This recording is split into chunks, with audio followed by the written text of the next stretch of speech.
इसी प्रकार दूसरे देवताओं ने भी भूषण तथा आयुधों के द्वारा देवी जी का सत्कार किया।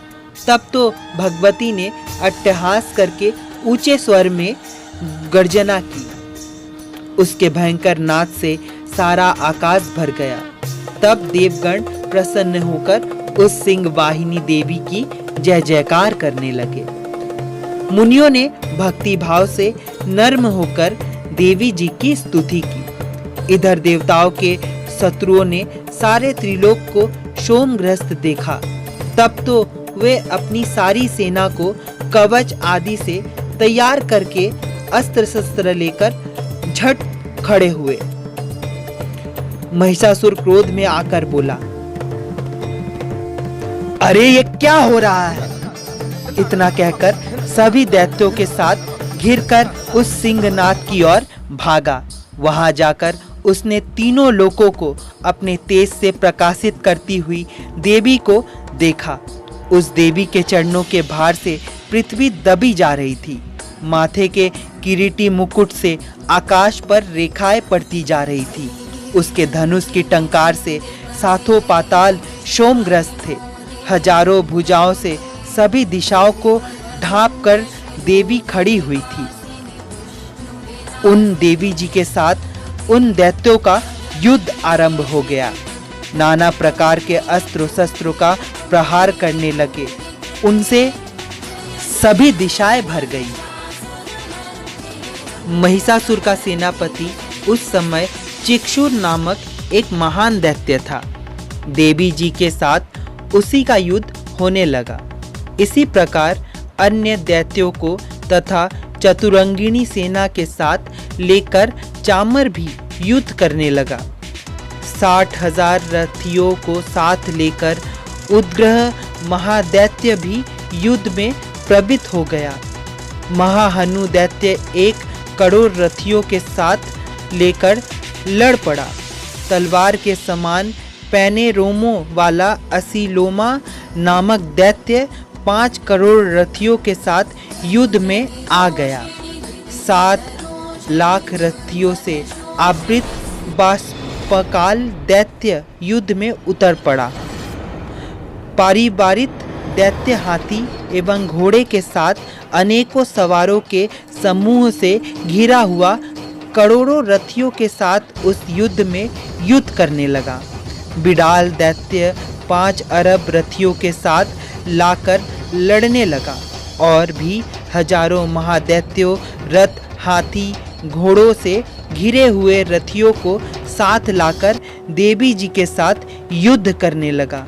उस रंगगण के स्वयं महिषासुर भी रथों हाथी एवं अश्वों की सेनाओं से घिरा हुआ खड़ा था। तोमर भिंदीपाल शक्ति मूसल परशु पटीस शंख आदि शस्त्रों से युद्ध में देवी जी के साथ युद्ध करने लगा। कुछ और दैत्यों ने देवी पर शक्तियां छोड़ी एवं दूसरे ने पासा फेंका। तब उस चंडिका देवी ने उन पर अस्त्रों शस्त्रों की वर्षा करके तोड़ डाला।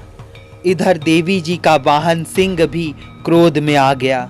अपने गर्दन का बाल हिलाता हुआ दैत्यों की सेना में इस प्रकार घूमने लगा जैसे कि वन में अग्नि फैलती जा रही हो। उस युद्ध भूमि में युद्ध करती हुई अंबिका ने जितने श्वास छोड़े वे ही झटपट सैकड़ों हजारों गणों के रूप में परिणित हो गए।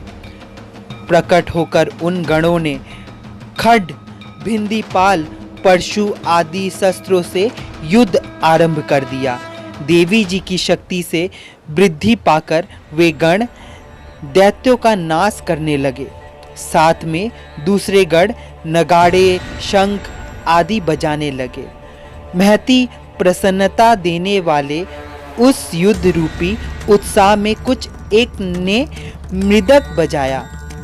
तब देवी जी ने त्रिशूल गदा शक्ति की वर्षा से तलवार आदि शस्त्रों के सैकड़ों महान असुरों को मार डाला।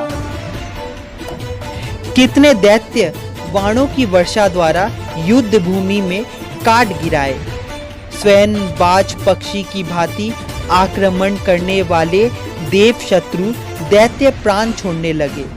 कितने दैत्य की भुजाएं काट दी गई, दैत्यों की ग्रीवा छीन भिन्न हो गई, कई दैत्यों के सिर कट गए, दूसरे मध्य में विदीर्ण हो गए, कुछ की जंघाएं कट गई और पृथ्वी पर गिर गई, और कुछ एक दैत्य को तो एक भुजा, एक आंख, एक पांव वाला करके दो दो टुकड़े कर डाले।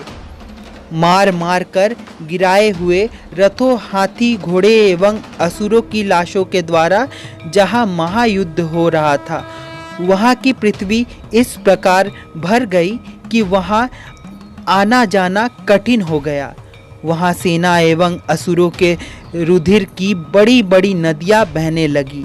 जगत जननी जगदम्बा ने एक क्षण में ही दैत्यों की सारी सेना का इस प्रकार नाश कर दिया, जैसे कि लकड़ियों के बड़े ढेर को अग्नि जला देती है। देवी का वाहन सिंह अपने बालों को झटकाता हुआ, बड़ी गर्जना करता हुआ दैत्यों के शरीर से मानो प्राण ही चुन रहा हो, इस प्रकार घूमने लगा। देवी जी के उन गणों ने महाअसुरों के साथ बड़ा युद्ध किया, जिससे देवता प्रसन्न होकर आकाश से पुष्प की वर्षा करने लगे।